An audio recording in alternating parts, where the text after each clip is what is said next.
Selamat sahabat anak-anak, bertemu kembali dengan Ibu Isti Indartanti. Pelajaran sekolah sahabat kita berjudul, Itu Terlalu Jauh. Ayat hafalan, Markus pasal 2 ayat 30 dan 31.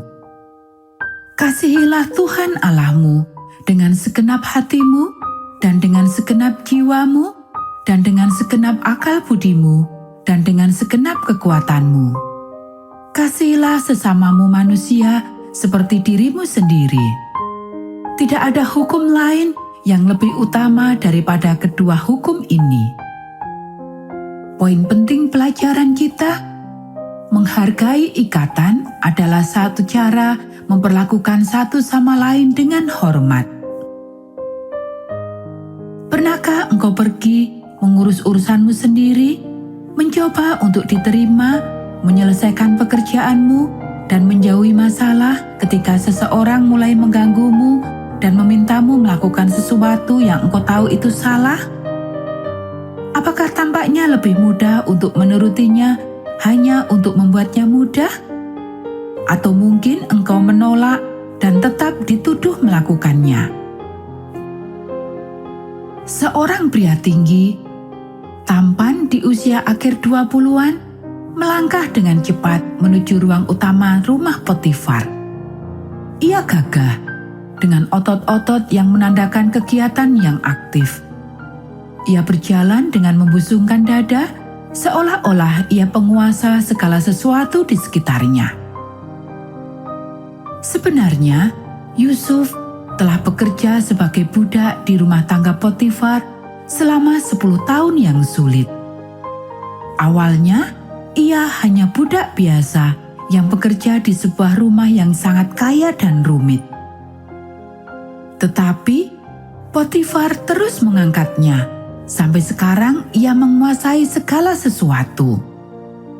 Yusuf melangkah dari sinar matahari Mesir yang terang ke dalam ruangan utama berpemandangan sejuk dengan permadani tenunan tangan.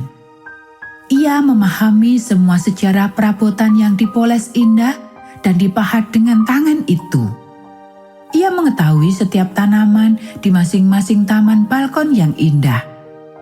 Ia mengetahui berapa banyak budak yang diperlukan untuk memasak makan malam istimewa dan menyajikannya di peralatan meja dengan latar belakang hiburan musik. Yusuf adalah seorang pekerja keras dan setia.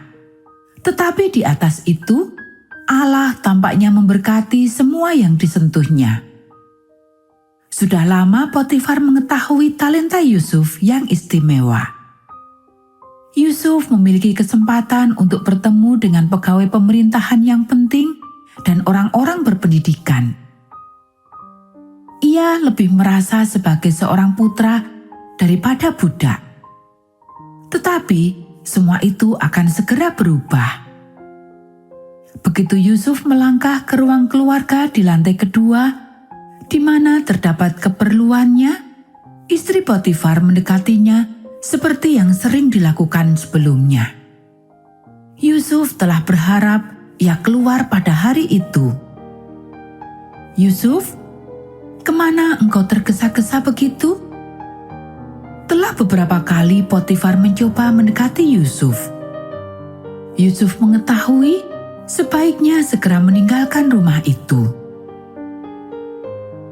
"Nyonya, sebaiknya aku pergi sekarang." Yusuf segera meraih apa yang dicarinya dan berbalik untuk pergi. Tetapi nyonya rumah itu mendorongnya ke pintu. "Yusuf, tinggallah di sini sebentar. Siapakah yang akan mengetahui mengenai kita? Tidak ada orang lain selain kita. Apa salahnya membuatku bahagia?" Sekarang ia telah lebih dekat dengan Yusuf. "Nyonya, suamimu telah menyuruhku untuk berkuasa atas rumah ini. Ia mempercayakan aku atas segala sesuatu di dalamnya. Tetapi engkau adalah istrinya, bukan salah satu barang miliknya yang harus aku jaga. Apa yang engkau minta dariku juga merupakan dosa melawan Allah." Yusuf berbalik lagi untuk pergi. Istri Potifar meraihnya dan mencengkeram pakaiannya. "Memangnya kau ini siapa?" ia mencemooh. "Kau tidak akan meninggalkan rumah ini." Yusuf mencoba untuk melepaskan diri, tetapi bajunya dicengkeram dengan kuat. Dengan cepat, Yusuf menarik dirinya dan lari secepat mungkin ke ruangannya, meninggalkan jubahnya di tangan istri Potifar. Malam itu, Yusuf menantikan apa yang akan terjadi berikutnya. Selama ini, segala sesuatunya berjalan begitu baik. Ia berkembang dari seorang budak asing biasa menjadi kepala dapur dan akuntan rumah tangga kaya ini. Tetapi ia tahu semua itu akan segera berubah, sama seperti hidupnya berubah ketika saudara-saudaranya menjualnya. Yusuf mendengar langkah kaki mendekat. "Bawa anak buahmu dan tinggalkan aku bersama Yusuf," Potifar memerintahkan para penjaga yang bersamanya. Yusuf tidak pernah mendengar nada suara seperti itu darinya. Potifar memasuki ruangan Yusuf. "Istriku mengatakan bahwa engkau mencoba merayunya ke tempat tidur." Potifar menatap mata Yusuf. Kata-katanya penuh dengan rasa sakit. "Ia berkata bahwa engkau mencoba menyerangnya. Apakah itu benar?" "Tuan, aku tidak akan pernah melakukan hal yang memalukan di rumahmu atau Allahku. Tetapi ia menunjukkan pakaianmu kepadaku. Ia mengatakan bahwa kau meninggalkannya di sana ketika kau mendengar ia berteriak minta tolong. Tuan, percayalah, aku tidak akan melakukan hal seperti itu." Tampak jelas ia tergoncang. Kepala Potifar tertunduk. Jika Yusuf mengatakan yang sebenarnya, maka istrinya lah yang pendusta. Potifar hanya mempunyai dua pilihan. Ia harus membunuh Yusuf atau memenjarakannya. Ia termenung untuk beberapa lama. Kemudian ia memutuskan, "Engkau harus dimasukkan dalam penjara raja." Potifar memanggil para penjaga kembali. "Bawalah Yusuf ke penjara raja segera. Aku tidak sanggup melihatnya."